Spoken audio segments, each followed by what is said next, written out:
حضرت ہارون نے یہی کہا کہ مجھے اس بات کا ڈر تھا، انی خشیت ان تقول فرقت بین بنی اسرائیل ولا ترکب قولی، کہ مجھے اس بات کا ڈر تھا کہ آپ یہ کہیں گے کہ بھئی تم نے بنی اسرائیل میں تفرقہ پیدا کر دیا اور تم نے میری بات کا پاس نہیں رکھا۔ تو یہ صورتحال اس وقت بنی، لیکن حضرت ہارون نے اپنے تئیں، یعنی جو ایک انسان ایک پیغمبر کر سکتا ہے، اس میں تو کوئی کمی آپ نے نہیں چھوڑی، ہر طریقے سے آپ نے پیغام پہنچایا۔ یہاں پر یہ بات ضرور پیش نظر رکھنی چاہیے ہمیں، وہ یہ کہ پیغمبر کی ذمہ داری یہی ہے، جیسے قرآن پاک بیان کرتا ہے نا، فذکر انما انت مذکر، آپ نصیحت کیجیے اس لیے کہ آپ نصیحت کرنے والے، لست علیہم بمسیطر، کہ ان پر چوکی دار تو کسی کو نہیں مقرر کیا گیا، وما ارسلناک علیہم حفیظا، آپ کو ہم نے ان پر حفیظ بنا کر، علیہم حفیظا، حفیظ بنا کر بھیجا، حفیظ بنا کر نہیں بھیجا، یعنی محافظ اور نگران بنا کر نہیں بھیجا، آپ پیغمبر ہیں، تذکیر کے لیے بھیجا، تذکیر کے لیے بھیجا، پیغام پہنچانے کے لیے بھیجا۔ تو حضرت ہارون نے اپنی جگہ پر یہ ذمہ داری اپنی صحیح طریقے سے، بھرپور طریقے سے آپ نے ادا فرمائی، جیسے قرآن پاک سے۔ مولانا صاحب یہاں بھی یہ بتائیے گا کہ جب موسیٰ علیہ السلام کی پیدائش ہوئی تو فرعون نے تو یہ حکم دیا ہوا تھا کہ اس کی سلطنت کے لیے کوئی خطرہ نہ بنے، اس لیے بنی اسرائیل میں جتنے بچے پیدا ہو رہے ہیں ان کو مار دیا جائے۔ تو حضرت ہارون علیہ السلام کیسے بچ گئے؟ کیونکہ حضرت موسیٰ علیہ السلام کا تو ہمیں تذکرہ ملتا ہے نا، قرآن بتاتا ہے کہ ان کی والدہ نے ان کو باکس میں پانی میں بہا دیا، اور یہ سارا ہم پڑھتے ہیں۔ تو حضرت ہارون علیہ السلام کیسے بچ گئے اس فرعون کے ظلم سے؟ دیکھیے، ممکن ہے کہ یہ استثناء ان کو حاصل ہو کہ جو سال 2 سال پہلے پیدا ہوئے۔ اچھا اچھا اچھا، یہ کیونکہ آپ دیکھیے نا کہ جیسے ایک قانون آج بنتا ہے تو اس قانون سے ان لوگوں کو استثناء دے دیا جاتا ہے کہ جو پہلے لوگ ہوتے ہیں۔ تو حضرت ہارون 3 سال بڑے تھے، گویا کہ 3 سال بڑے تھے، تو 3 سال کے بعد یعنی جب یہ فیصلہ ہوا کہ اب یعنی جو پیدائش ہوگی یا ہونے والی ہے یہ تمہارے اقتدار کے لیے، سلطنت کے لیے خطرہ بنے گا۔ تو گویا کہ جب وہ خواب دیکھا گیا، جب وہ جو ستارہ پرست ہیں یا جو نجومی ہیں، مستقبل کا حال بتانے والے ہیں، کاہن ہیں، ان کا یہی معاملہ تھا کہ انہوں نے کہا کہ بھئی تمہاری جو سلطنت میں پیدا ہوگا بچہ وہ تمہارے اقتدار کے لیے خطرہ بنے گا۔ تو یہ صورت ہے کہ حضرت ہارون اس سے پہلے کے تھے، تو اس لیے ان پر ممکن ہے کہ یہ حکم یا یہ جو آرڈیننس تھا یہ ان پر نافذ نہیں ہوا۔ اچھا، یہ بھی بتائیے گا کہ حضرت ہارون علیہ السلام، یہ ایک بحث ہوتی ہے کہ پیدائشی نبی تھے یا حضرت موسیٰ علیہ السلام کی دعا کے ذریعے یا سفارش کے ذریعے اللہ رب العزت نے ان کا نائب بنایا اور ان کو نبوت عطا کی، اور اگر وہ ان کو نبوت عطا کی تھی تو پھر وہ ان کے نائب کیسے ہو گئے؟ اس پہ آپ بتائیے گا۔ اور پھر اگلی بات یہ بھی کہ بہت سے لوگ یہ بھی کہتے ہیں کہ شاید ان کی مستقل نبوت نہیں تھی، بلکہ وہ وقتی تھی، موسیٰ علیہ السلام کے ساتھ رہے اور اس کے بعد پھر جو ہے وہ نبوت کا جو معاملہ تھا ختم ہو گیا۔ ہمارے بر صغیر میں اس پر بڑی بحثیں موجود ہیں، علماء نے بہت زیادہ اس پر بحثیں کی ہوئی ہیں، اور رسول اللہ صلی اللہ علیہ وسلم کی نبوت و رسالت کے حوالے سے بھی ہمارے ہاں یہ بحثیں موجود ہیں۔ خود اہل سنت میں یعنی موجودہ دور میں بھی اس پر ایک گروپ کے اندر مختلف گروپس ہیں کہ رسول اللہ صلی اللہ علیہ وسلم تو اس وقت بھی پیغمبر تھے کہ جب ابھی آدم پانی اور مٹی کے درمیان تھے، پانی اور مٹی کے درمیان غلطاں تھیں، تو اس وقت بھی آپ پیغمبر تھے، اور اس طرح کی احادیث روایات ہمارے ہاں کوٹ کی جاتی رہی ہیں۔ تو لہٰذا اگر ہم اس بات کو مد نظر رکھیں نا، تو اصل جو عمر ہے جو ہمیں معلوم ہوتی ہے وہ 40 سال یا اس کے بعد کی عمر ہمیں معلوم ہوتی ہے کہ جب اللہ سبحانہ و تعالیٰ کسی کو اپنا نبی، اپنا رسول منتخب فرماتا ہے۔ تو اس سے پہلے کا جو معاملہ ہے اس پر حقائق خاموش ہیں، وسائل اور ذرائع جو ہمارے پاس ہیں وہ کوئی بھی ہو سکتے ہیں، یعنی اللہ سبحانہ و تعالیٰ کی طرف سے کوئی ایسی آیت اتری ہو کہ جس سے ہمیں معلوم ہو کہ یہ پیغمبر پیدائشی پیغمبر تھے یا اللہ نے ان کو پہلے سے ہی منتخب کر کے ان کو پیغمبر بنا دیا تھا، ایسی کوئی آیت ہمارے سامنے نہیں آتی، اور نہ اس طرح کی کوئی مستند حدیث ہمیں ملتی ہے۔ لیکن یہ بات یاد رکھیے کہ نبوت و رسالت ایک ذمہ داری ہے۔ واضح بات ہے کہ ذمہ داری اسی وقت دی جاتی ہے نا کہ جب وہ اس ذمہ داری کو لینے کا جو ایک معیار خدا نے مقرر کیا ہے، جو قرآن پاک بیان کرتا ہے، جب خدا یہ جانتا ہے، سمجھتا ہے کہ یہاں اس کو نبوت دی جائے گی، رسالت کا تاج یا مسند یا منصب اس کے سپرد کیا جائے گا، تو خدا کسی بنیاد پر دے گا نا۔ تو وہ اس ذمہ داری کو ادا کرنے کے لیے پہلے ایک خاص عمر، ایک جو نہج ہے وہاں تک پہنچنا ہوگا، تو پھر اسی کے بعد ہی نبوت و رسالت کا منصب ملے گا۔ یعنی پہلے اگر دے بھی دیا جائے تو یعنی کہ وہ بات کس طریقے سے بیان ہوگی کہ پہلے دی گئی یا بعد میں دی گئی، بات واضح ہو گئی۔ یہ مزید سوالات آپ کے سامنے رکھتا ہوں ایک بریک کے بعد۔ شارق، ہم بریک کے بعد سوالات لیتے ہیں۔ ناظرین کرام، یہاں وقت ہوا چاہتا ہے ایک بریک کا، ہمارے ساتھ رہیے۔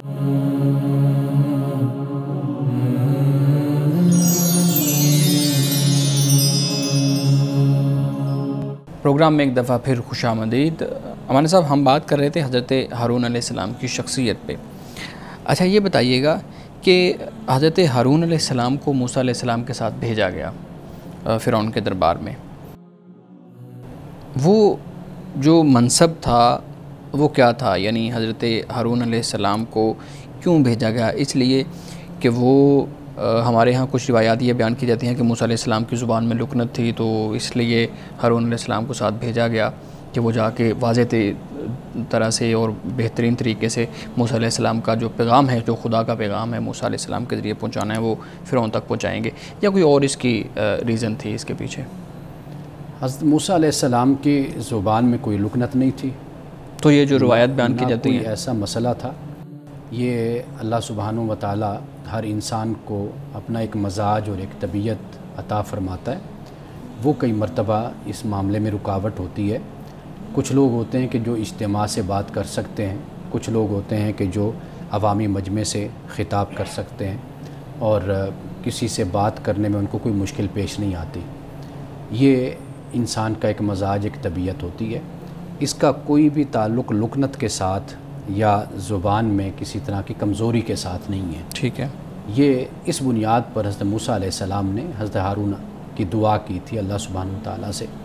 باقی جو قرآن پاک بیان کرتا ہے فَقُولَا لَهُ قَوْلًا لَيِّنًا لَعَلَّهُ يَتَذَكَّرُ أَوْ يَخْشَىٰ، حضرت موسیٰ اور ہارون دونوں سے اللہ تعالیٰ یہ خطاب کرتا ہے کہ تم دونوں جا کر نرمی کے ساتھ بات کرنا فرعون سے، ممکن ہے کہ وہ نصیحت حاصل کرے اور اس میں خشیت پیدا ہو، وہ اللہ کی طرف متوجہ ہو۔ لین کا فرمایا اور قولا فرمایا، دونوں قل نہیں فرمایا، قولا فرمایا، دونوں کو یہ بات فرمائی۔ تو لہٰذا یہ جو لکنت کی بات ہے، یہ معلوم نہیں کہ کہاں سے یہ چیز شامل ہو گئی۔ یہ وہی روایات اور قصے ہیں کہ حضرت موسیٰ علیہ السلام نے انگارہ اٹھا کر اپنی زبان پر رکھ دیا، اس طرح کی باتیں بیان کی جاتی، تو ان کا کوئی سر پیر ان روایات کا نہیں ہے۔ اور سمپل اور سادہ سی بات ہے کہ ایک انسان ہے کہ جو مجمع کا مقابلہ نہیں کر سکتا، سامنے نہیں کھڑا ہو سکتا، ممکن ہے کہ اس کی وجہ یہ بھی ہو کہ حضرت موسیٰ علیہ السلام نے جو اس بات کا بھی ذکر کیا تھا کہ مجھ پر جو میرے ہاتھ سے جو کسی کا قتل ہوا، تو ممکن ہے کہ اس کی وجہ سے ایک مزاحمت کا سامنا کرنا پڑے کہ بھئی یہ شخص جو انسا ہے، اس نے قبطی کو قتل کر دیا تھا، تو یہ بھی ایک وجہ ہو سکتی ہے۔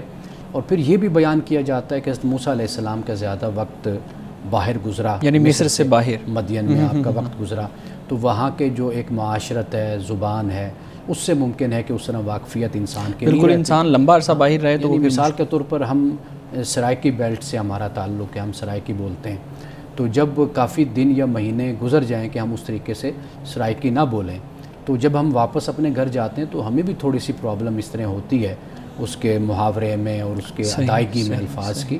تو یہ ایک انسانی فطرت ہے اور ایک انسانی معاملہ ہے، اس کا کیا تعلق کسی عیب کے ساتھ، نقص کے ساتھ یا کسی لکنت کے ساتھ؟ حضرت موسیٰ نے دعا بھی تو کی تھی رب اشرح لی صدری کی کہ اللہ تعالیٰ میرے زبان کی جو گرہ ہے وہ کھول دے، تو پھر وہ دعا کس لیے تھی اگر لکنت نہیں تھی؟ یہ بڑا اہم سوال آپ نے کیا ہے۔ قرآن مجید نے جو بیان کیا وہ یہ ہے کہ رب اشرح لی صدری ویسر لی امری واحلل عقدۃ من لسانی، یعنی میرے سینے کو کھول دے اور میرے لیے معاملے کو آسان کر دے۔ واحلل عقدۃ من لسانی یفقہوا قولی، کہ میری زبان میں اگر کوئی عقدہ ہے، کوئی گرہ ہے تو اس کو کھول دے۔ یہ وہی گرہ ہوتی ہے کہ جیسے ہم بعض اوقات بات کرتے ہیں تو بات کرتے ہوئے ہمیں پرابلم ہوتی ہے، مشکل پیش آتی ہے، ہم اپنی بات کو، اپنے ما فی الضمیر کو کھل کر بیان نہیں کر سکتے، تو یہ اس طرف اشارہ ہے۔ اللہ سبحانہ و تعالیٰ کی بارگاہ میں یہ دعا کی جاتی ہے، پیغمبروں نے دعا کی ہے، ہم سب لوگ یہ دعا کرتے ہیں اللہ، یعنی جب ہم کبھی بھی بیٹھیں گے، ممبر پر بیٹھیں گے یا لیکچر دیں گے تو ہماری اللہ سے یہ دعا ہوتی ہے کہ اللہ میں یعنی فصاحت اور بلاغت، اس وقت یہ مجھے طاقت عطا فرما کہ میں اپنی بات کھول کر ان کے سامنے بیان کر سکوں۔ تو یہ دعائیں تو پیغمبروں کی دعائیں بھی موجود ہیں، تو اس سے مراد ہرگز یہ نہیں ہے کہ کوئی زبان میں کوئی لکنت یا ایسا کوئی مسئلہ ہے۔ صحیح۔ مولانا صاحب، میں تھوڑا سا ہمارے ہاں جو باقی الہامی کتب ہیں ان کی طرف بھی آؤں گا، اور میں پوچھوں گا آپ سے کہ قرآن کریم نے تو حضرت ہارون علیہ السلام کی شخصیت کو بیان کر دیا، آپ نے بہت اچھے طریقے سے اس پہ ہماری توجہ بھی دلائی، رہنمائی کی کہ حضرت ہارون علیہ السلام انتہائی نرم گفتگو کرنے والے، نرم مزاج اور انتہائی حلم والے، حکمت جو ہے نا ان کی شخصیت میں تھی، جبکہ ہم دیکھتے ہیں کہ جو دوسری الہامی کتب ہیں ان کے اندر حضرت ہارون علیہ السلام کا جو تصور ہے، جو ان کی سیرت ہے، ان کا کردار ہے، وہ اور طریقے سے دکھایا گیا ہے۔ ہم نے ایک پروگرام میں یہ بات یہ بھی کی تھی کہ کہیں پہ سامری کی جگہ پہ بھی ان کی شخصیت کو رکھ کے دیکھا گیا ہے، تو آپ بتائیے گا کہ یہ جو تصور اور یہ جو تصویر کھینچی گئی ہے ان کتب کے اندر قرآن کے برعکس، یہ کیسے معاملہ ہوا اور کیوں، اس کی ریزن کیا ہے؟ دیکھیے، جب یہ کتابیں مرتب ہوئیں یا ان کو جمع کیا گیا تو اس وقت یہ کوئی رد و بدل اس طرح کا ہوا۔ کئی دفعہ ایسے ہوتا ہے کہ نام ملتے جلتے ہوتے ہیں، اور وہ ملتے جلتے نام پھر بگڑتے بگڑتے کسی شخصیت کا نام اس کی جگہ لے لیتا ہے۔ جیسے ہور لفظ آیا تو وہ ہارون بنا، پھر ہارون بنا، تو اس طرح کر کے کوئی تبدیلی کتابوں کے اندر پہلے ہوئی کہ جس سے حضرت ہارون علیہ السلام کا نام یہاں پر لے لیا گیا۔ تو حضرت ہارون کو یعنی سامری کا جو کردار تھا اس کی جگہ پر حضرت ہارون کا اس طریقے سے آ گیا۔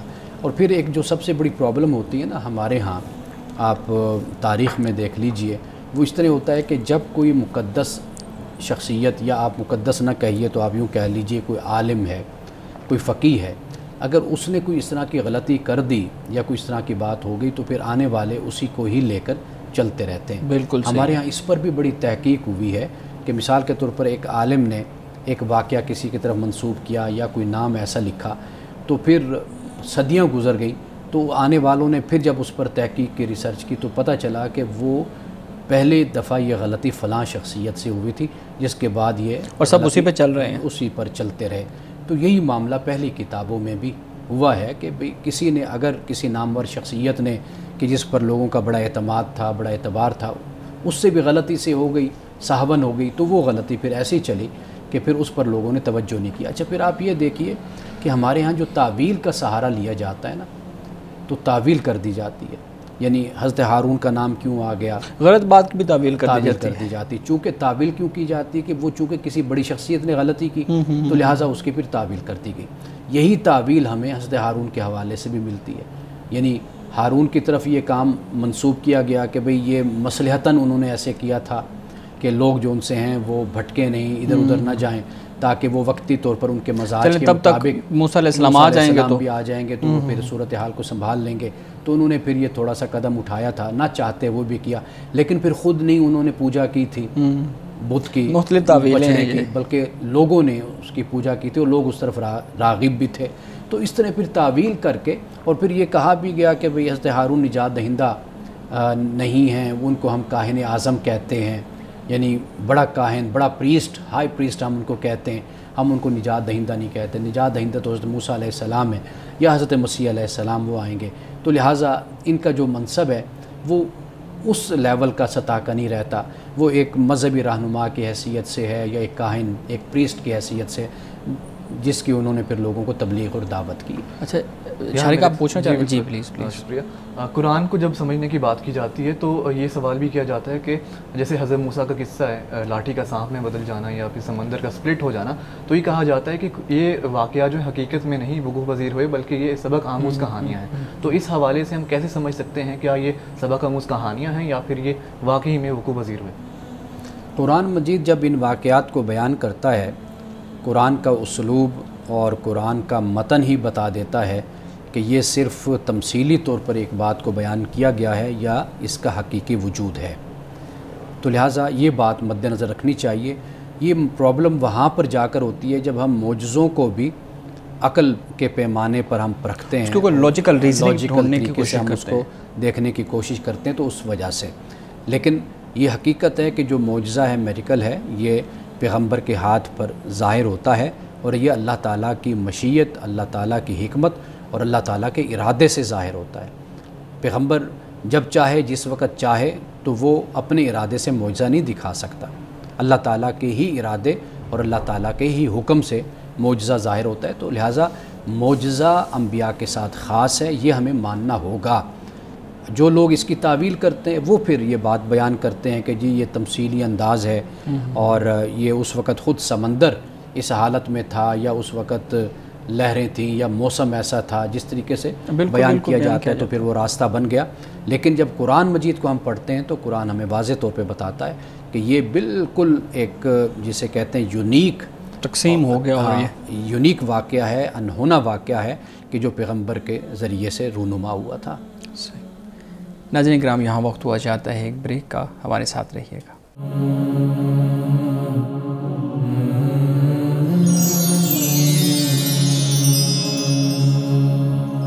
ویلکم بیک ناظرین۔ امانہ صاحب، ہم حضرت ہارون علیہ السلام کی شخصیت پہ بات کر رہے تھے۔ بہت اہم ایک پہلو ان کی شخصیت کا ان کی نرم مزاجی تھی، ان کا حلم اور حکمت تھی۔ اس حوالے سے میں آپ سے پوچھنا یہ چاہوں گا کہ بیان یہ بھی کیا جاتا ہے کہ حضرت ہارون علیہ السلام کی جو نرمی تھی یہ ان کی قیادت کی طاقت تھی یا کمزوری تھی؟ اب اس پہ بھی بڑی بحث ہے۔ کچھ لوگ کہتے ہیں جی یہ کمزوری تھی، اس وجہ سے لوگ بچڑے کی پوجا کرنا شروع ہو گئے۔ کچھ لوگ کہتے ہیں کہ نہیں یہ ان کی جو نرم گفتگو کا انداز تھا یہ بڑی طاقت تھی، اسی لیے تو فرعون کے دربار میں ان کو بھیجا گیا۔ آپ اس پہ بات کیجیے گا، اور یہ بھی بتائیے گا کہ جو بچڑا ہے اس کے فتنہ میں ان کا جو نرم رد عمل تھا یا بہت سخت رد عمل ان کا جو نہیں تھا، اس کے جو مختلف مؤثر اور غیر مؤثر پہلو ہیں اس کو ہم کس طریقے سے دیکھ سکتے ہیں؟ دیکھیے، ہم اصل نتیجہ جب سامنے رکھتے ہیں نا تو نعوذ باللہ پھر ایک شخصیت کی جو مساعی اور کوششیں ہوتی ہیں اس کو پھر ہم کمپرومائز کر جاتے ہیں۔ یہ رویہ نامناسب ہوتا ہے۔ یعنی حضرت ہارون علیہ السلام کی جو کوششیں ہیں، جو آپ کی محنتیں ہیں، ہم جب دیکھتے ہیں کہ نتیجہ یہ نکلا کہ قوم شرک میں مبتلا ہو گئی، تو لہٰذا نعوذ باللہ ہم نے یہ سمجھا کہ حضرت ہارون علیہ السلام کی جو نرم مزاجی ہے، رحم دلی ہے، اور آپ کے مزاج کے اندر جو یہ ایک سافٹنس ہے، تو کائنڈنس ہے، شاید اس کا یہ نتیجہ۔ یہ معاملہ نہیں ہوتا۔ حضرت ہارون بحیثیت پیغمبر کے انہوں نے اپنی ذمہ داریوں کو بحسن و خوبی ادا کیا، آخری حد تک ادا کیا، لیکن یہ ضروری نہیں ہوتا کہ نتیجہ بھی پھر وہی نکلے۔ انبیاء علیہ السلام نے صرف سینکڑوں یعنی 20 سال نہیں، سینکڑوں سال انہوں نے تبلیغ کی، تو اس پر پھر ہم کیا کہیں گے؟ یعنی حضرت نوح علیہ السلام کی کوششوں کو آپ دیکھ لیں، 950 سال آپ نے کوشش، لیکن ہماری توجہ نتیجے پر ہوتی ہے۔ اب کتنے لوگ تھے جو ایک کشتی میں آ کر بیٹھ گئے تھے؟ آپ حضرت لوط علیہ السلام کی دیکھ لیں، جو تقریباً 100 سال 150 سال تک تبلیغ کا سلسلہ جاری رہا، اس نتیجے کو آپ دیکھ کر کیا کہیں گے؟ تو میرا خیال ہے کہ نتیجہ رب تعالیٰ کے ہاتھ میں ہوتا ہے۔ انبیاء علیہ السلام پیغمبران خدا نے اپنی طرف سے اس بارے میں تو ہم کسی طرح بھی شک اور شبے میں مبتلا ہمیں ہونا ہی نہیں چاہیے، کیونکہ وہ اللہ کے چنیدہ، اللہ کے مقرر اور منتخب وہ بندے ہیں۔ ان کی مساعی میں، کوششوں میں کسی طرح کی کوئی کمی نہیں تھی۔ نتیجہ رب تعالیٰ کے سپرد ہوتا ہے، اس کی حکمت کے تحت رونما ہوتا ہے۔ حضرت ہارون علیہ السلام نے آخری وقت تک، دیکھیے نا آپ نے کیا فرمایا؟ قوم سے فرمایا انما فتنتم بہی، کہ تمہیں اس کے ذریعے سے آزمایا جا رہا ہے تمہیں، اور پھر یہ بھی کہا کہ تمہارا رب رحمان ہے، تم میری اطاعت کرو اور میری اتباع اور میری پیروی کرو، یہ آپ نے فرمایا۔ اور پھر اس کے بعد آپ نے اس سے آگے جو قدم ہے وہ یعنی آپ اس لیے نہیں آپ نے اٹھایا، دیکھیے نا کہ آخری حد تک جو آپ کی ذمہ داری تھی وہ آپ نے بہتر طریقے سے ادا کر دی، حکمت کے ساتھ اس کو ادا کر دیا۔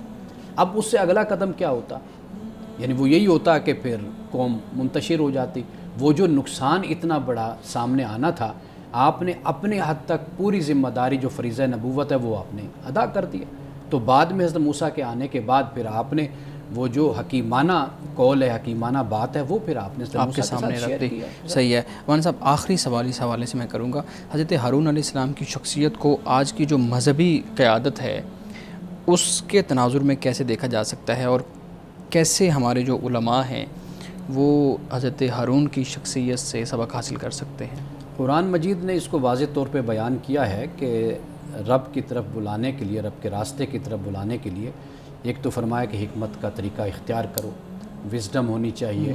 آپ یہ دیکھیں کہ آپ جو بات کہہ رہے ہیں اس بات کا نتیجہ کیا نکلے گا، دوسرے پر اثر ہوگا نہیں ہوگا۔ دوسری بات اچھی نصیحت کی بات قرآن پاک نے کی ہے۔ تیسری بات کہی کہ جہاں پر اگر بحث کا کوئی معاملہ ہوتا ہے، مجادلہ ہوتا ہے، تو فرمایا کہ وہاں پر وہ بھی بہترین طریقے سے تم اس کو سر انجام دو، یہ قرآن پاک نے کہا۔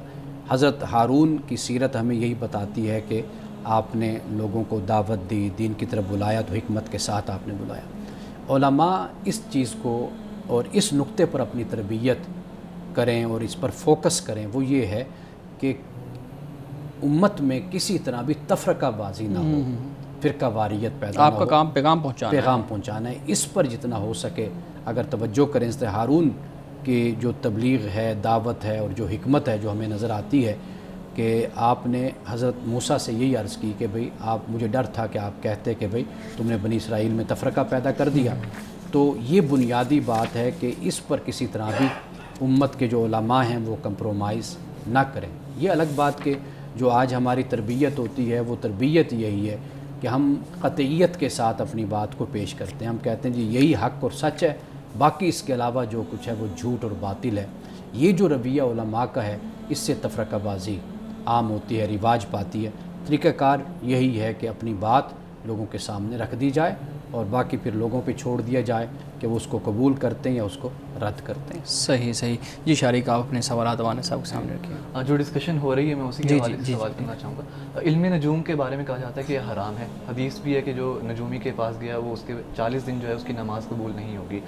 تو کیوں قرآن میں علم نجوم کا حوالہ دیتے ہوئے حضرت موسیٰ کے بارے میں کہا گیا کہ وہ فرعون کا جو تخت ہے اس کو جو ہے وہ ریپلیس کریں گے، اور اس کو درست بھی ثابت کیا گیا علم نجوم کو، جبکہ علم نجوم جو ہے دوسری جانب وہ حرام ہے؟ دیکھیے، علم نجوم بنیادی طور پر اس کا جو استعمال ہے اس سے جو متعلق عقیدہ ہے وہ دیکھا جانا چاہیے۔ اگر علم نجوم سے متعلق یہ عقیدہ ہو کہ یہ ستارے خدا ہیں، یہ معبود ہیں اور مؤثر بھی ذات ہیں، یعنی ان کی ایفیکٹیونیس خود ان کی اپنی ہے، یہ جو تصور ہے اور اس پر اپنے عقیدے کو قائم کرنا یہ شرک ہے اور یہ غلط ہے اور یہ حرام ہے۔ اگر نجوم کو، ستاروں کو ایک علم کے طور پر استعمال کیا جاتا ہے اور اس کے ذریعے سے بہت سی خدمات لی جاتی ہیں تو پھر اس میں کوئی حرج نہیں ہے۔ یعنی بطور علم کے اگر اس کو استعمال کیا جائے، مؤثر بھی ذات کون سی ذات ہے، اختیار کس کے پاس ہے، وہ خدا کی ذات ہے۔ بالکل بے شک، یہ مخلوق ہے اللہ کی، جیسے کئی اور مخلوقات آپ کے لیے مفید ثابت ہوتی ہیں، آپ ان سے فائدہ لیتے ہیں، اسی طرح اگر آپ ستاروں سے فائدہ لیتے ہیں، جنگی معاملات میں فائدہ لیتے ہیں، سفر میں فائدہ لیتے ہیں اور دیگر طریقوں سے آپ اس سے استفادہ کرتے ہیں تو پھر تو اس پر کوئی پابندی نہیں۔ لیکن جب اللہ نے، اللہ کے رسول نے جب یہ فرمایا تو یہ در حقیقت ان مشرکانہ عقائد کی نفی تھی کہ جس بنیاد پر وہ سورج کے بارے میں، چاند کے بارے میں، ستاروں کے بارے میں جو عقیدہ قائم کر لیتے تھے، گھڑ لیتے تھے، در حقیقت وہ شرک تھا، اس کی نفی کی اور اس کی مذمت در حقیقت کی گئی ہے۔ اچھا، جس طرح آج کل ہمارے ہاں جو ستاروں کا حال بتانے والے لوگ ہوتے ہیں، ٹی وی چینلز پر بیٹھ کر یہ پریڈکشن دیتے ہیں کہ فلانی کوئی کرکٹ ٹیم ہے وہ جیتے گی، یا پھر جو ممالک ہیں وہ ان کا سال کیسا رہے گا، تو یہ اس طرح جو ہے کرنا وہ درست ہے؟ میں نے وہی عرض کیا نا کہ اگر ایک چیز کو آپ صرف اس حد تک لیتے ہیں کہ یہ علم ہے اور اس علم سے آپ استفادہ کرتے ہیں، یہ تو ٹھیک ہو گئی بات، لیکن ان ستاروں کی بنیاد پر عقیدہ قائم کرنا، پھر توہمات پیدا کرنا، پھر ان سے امیدیں لگا لینا، آس لگا لینا، عمل کو چھوڑ دینا اور سب کچھ انہی کو اپنا سمجھ لینا، تو یہ جو رویہ ہے یہ غلط ہے۔ لیکن اگر ہمیں اس سے کوئی ہیلپ ملتی ہے بطور علم، ہم کچھ حاصل کر سکتے ہیں تو وہ اس کی اجازت ہے، اس میں کوئی پابندی نہیں ہے۔ صحیح۔ ناظرین کرام، یہاں وقت ہوا چاہتا ہے ایک بریک کا، ہمارے ساتھ رہیے گا۔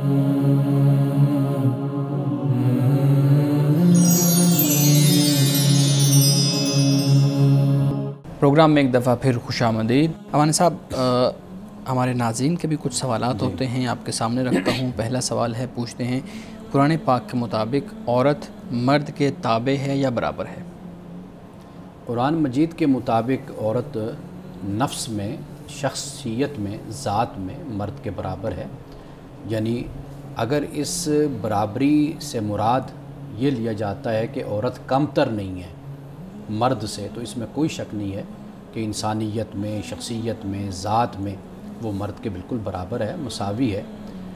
لیکن جب ہم یہ بات کرتے ہیں نا تو یہ ہرگز نہیں سوچنا چاہیے کہ اس سے اگر کوئی دونوں کی ذمہ داریوں میں فرق پیدا ہو جاتا ہے تو اس سے کوئی کمتر ہو جاتا ہے اور کوئی اس سے برتر ہو جاتا ہے. ہمارے یہاں اصل سوال اس پر کھڑا ہوتا ہے، ذمہ داریوں پہ. ذمہ داریوں پہ جب ہم یہ سوال اٹھاتے ہیں نا کہ عورت کمتر ہے مرد سے یا نہیں ہے یا برابر ہے، تو یہ سوال اصل میں ذمہ داریوں کے تناظر میں پوچھا جاتا ہے. ذمہ داریوں کی بنیاد پر نہ آپ کسی کو کمتر کہہ سکتے ہیں، نہ کسی کو آپ برتر کہہ سکتے ہیں. اللہ تعالیٰ نے جو ذمہ داریاں تقسیم کی ہیں وہ فیچر کے حساب سے کی ہیں، یعنی فنکشن کے حساب سے. انسان کو جس جسم کے ساتھ، جس فطرت کے ساتھ اور جن تقاضوں کے ساتھ اللہ تعالیٰ نے پیدا کیا ہے وہ انہی تقاضوں کے ساتھ خاص ہو جاتا ہے. اور ان فرائض اور ذمہ داریوں اور تقاضوں کی بنیاد پر ہم کبھی بھی مرد اور عورت میں اس طرح تفریق نہیں کر سکتے. نہ ہم یہ فیصلہ دیں گے کہ عورت اس لیے کمتر ہے کہ چونکہ اس کی یہ ذمہ داری ہیں، یا مرد برتر ہے کیونکہ اس کی یہ ذمہ داری ہیں. تو لہٰذا یہ سوال ذمہ داریوں کے حساب سے اور اس پس منظر میں اٹھایا جاتا ہے. تو اس میں کسی قسم کی کوئی تفریق مرد اور عورت میں نہیں ہے. باقی ذمہ داریاں اپنے حساب سے ہیں. جی شارق. اکثر لوگ جو ہیں آپ نے ذمہ داریوں کی بات کی تو وہ اس کو پریولیج سمجھتے ہیں کہ جو مرد ہے وہ باہر جاتا ہے، کام کرتا ہے، اسے آزادی حاصل ہوتی ہے. تو خواتین کا بھی خیال ہوتا ہے، کچھ مردوں کا بھی خیال ہوتا ہے کہ یہ ایک پریولیج ہے اور عورتوں کو گھر بٹھانا، گھر میں رہ کر کام کرنا، یہ جو ذمہ داری ہے یہ ان کو انفیریئر بناتا ہے، ان کو قید کرنے کے مترادف ہے. یہ ہماری سوچ ہے. آپ اس کا پس منظر اپنا معاشرہ لے لیں، اپنا سماج لے لیں، یا تعلیم لے لیں، یا جو کچھ ہمیں پڑھایا اور بتایا جاتا ہے اس کے بنیاد پر یہ بات ذہنوں میں پیدا ہوتی ہے یا ڈالی جاتی ہے.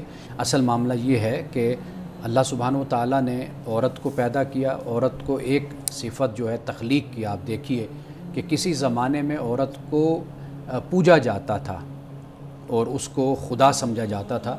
کیوں؟ اس لیے کہ اس پر بڑی حیرانی کا اظہار کیا جاتا تھا کہ کس طرح ایک وجود سے دوسرا وجود پیدا ہو جاتا ہے، اور اس بنیاد پر عورت کو بڑا یعنی کہ برتر خیال کیا جاتا تھا کہ اس کے وجود سے ایک وجود نکل آتا ہے. تو لہٰذا یہ بات ذہن میں رکھیے کہ جو بچے کی پیدائش ہے اور وہ بچہ اس طرح نہیں ہے کہ جس طرح کسی جانور کا بچہ ہوتا ہے، یعنی اس نے پیدا کیا اور چھوڑ دیا. اب اس کی خوراک وہ خود اپنی ڈھونڈے گا، تلاش کرے گا، ایک خاص وقت تک ماں دیتی رہے گی یا کوئی اور آ کر اس کے منہ میں ڈال دے گا تو اس کی پرورش ہو جائے گی.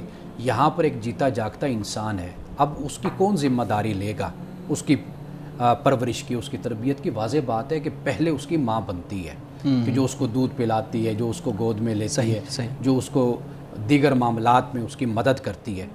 باپ کماتا ہے، لاتا ہے. یہ جو فرق ہے نا، ہم اس چیز کو جب تک نہیں سمجھیں گے اس وقت تک یہ سوال اپنی جگہ قائم رہے گا. لیکن ہرگز اس سے مراد یہ نہیں ہے کہ عورت کو جبراً یا ظلم کے ساتھ گھر میں پابند کر دیا جائے. اگر بچے کی یا بچوں کی صحیح تربیت بھی ہو رہی ہے، معاملات بھی چل رہے ہیں اور باہر کے معاملات میں بھی عورت شریک ہوتی ہے یا شریک ہو سکتی ہے تو اس پر بھی اسلام کوئی پابندی عائد نہیں کرتا. اور یہ ذمہ داریاں ہر معاشرے میں تقسیم ہوئی ہیں. لیکن جو پیدائش کا عنصر آپ نے بات کی وہ تو فطری ہے، لیکن لوگ اکثر یہ بات کرتے ہیں کہ جو ذمہ داریوں کا تعین کیا جاتا ہے کہ جو عورت صفائی کرے گی، کپڑے دھوئے گی یا کوئی بھی گھر کے گھریلو معاملات طے کرے گی، وہ فطرت طے نہیں کرتی، وہ لوگ معاشرہ طے کرتا ہے، کنڈیشننگ کے ذریعے وہ طے ہوتا ہے. بالکل، اس میں کوئی شک نہیں ہے. اس لیے ہمارے فقہاء نے، علماء نے عورت کو ہرگز اس بات کا پابند نہیں کیا کہ وہ یہ سارے کام کرے. مرد کو وہ کہہ سکتی ہے بھئی میں یہ نہیں کر سکتی. مرد کی پھر ذمہ داری ہے کہ وہ ملازمہ رکھے گھر کے نظام کو سنبھالنے کے لیے. ٹھیک ہے نا جی. یہ ہمارے فقہاء نے اپنی کتابوں میں، بر صغیر کے علماء نے اپنی کتابوں میں یہ سب کچھ لکھا ہوا. اور یہ بڑی جینون سی بات ہے. تو بات یہ ہے کہ پھر ایک دوسرے کے ساتھ ایک آپ یوں کہہ لیجئے کہ ایک معاہدہ بھی ہوتا ہے. بہت سے معاملات ایسے ہوتے ہیں کہ جو اگر مرد کہنا چاہے تو مرد بھی پھر کہہ سکتا ہے کہ یہ میں نہیں کر سکتا، یہ میری ذمہ داریوں میں نہیں ہے، نہ اخلاقی لحاظ سے، نہ مذہبی لحاظ سے، نہ قانونی لحاظ سے. کئی جگہوں پر پھر عورت بھی یہ کہتی ہے. اگر اس طریقے سے گھر کو چلانا ہے تو پھر دونوں پھر یہ بات مد نظر رکھیں گے تو پھر دونوں کی جو حیثیت ہوگی وہ پھر ایک کمپنی میں جاب کرنے والوں والی حیثیت ہو جائے گی. یعنی جس طریقے سے ایک آتا ہے وہ کہتا ہے جی میرے ساتھ یہ آپ کا ایگریمنٹ ہوا ہے، میں تو یہ کروں گا، اس کے علاوہ میں نے کچھ نہیں کرنا. اگر اس طریقے سے زندگی گزارنی ہے پھر خاندان نہیں اس طریقے سے زندگی گزارنی، یعنی وہ ادارہ نہیں بن پاتا نا. اگر بیوی کہتی ہے جی میں یہ نہیں کروں گی، میں یہ کروں گی، مرد بھی پھر کہہ سکتا ہے بہت سے معاملات ایسے ہوتے ہیں ہمارے معاشرے میں جہاں پر مرد پھر سیکریفائز کرتا ہے، عورت بھی سیکریفائز کرتی ہے۔ معاملہ اصل یہ ہے کہ یہ میاں بیوی کا دونوں کا آپس کا معاملہ ہے کہ وہ کس طریقے سے گھر کو لے کر چلتے ہیں، لیکن اسلام نے بنیادی اصول اور ضابطہ جو ہے وہ آپ کو دے دیا ہے کہ وہ آپ ضرور پیش نظر رکھیں، اس پر آپ عمل کریں۔ باقی جو معاملات ہیں وہ آپ کے اپنے سماجی اور معاشرتی ڈیسائیڈ کر حوالے سے آپ اس کو طے کر لیں۔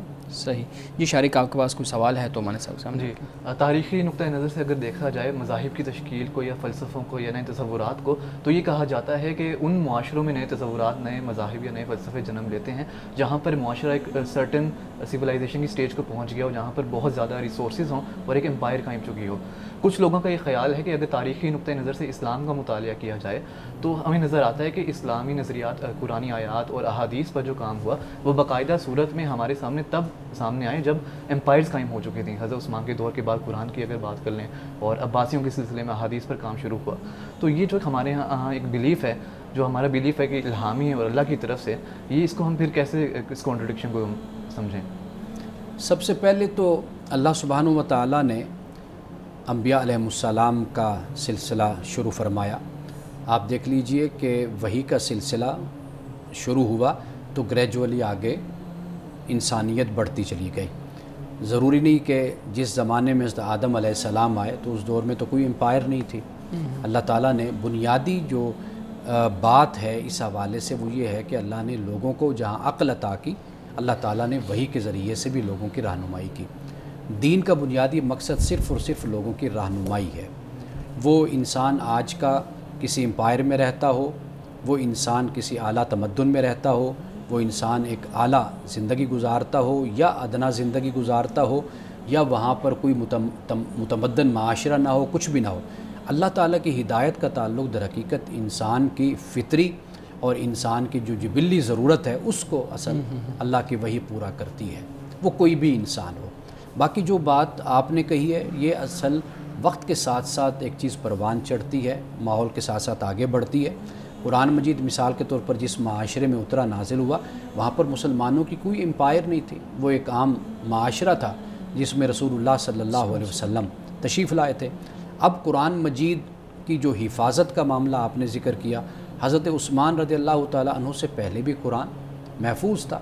حضرت عثمان کے زمانے میں یہ بات پہلے بھی ہم ڈسکس کر چکے کہ حضرت عثمان کو جامع الناس علی القرآن کہا جاتا ہے۔ ہم کہتے ہیں جامع القرآن، لوگوں کو یہ غلط فہمی ہوتی ہے کہ اس سے مراد یہ کہ قرآن کو جمع کرنے والے، قرآن کو نہیں، لوگوں کو ایک قرآن پر جمع کرنے والے۔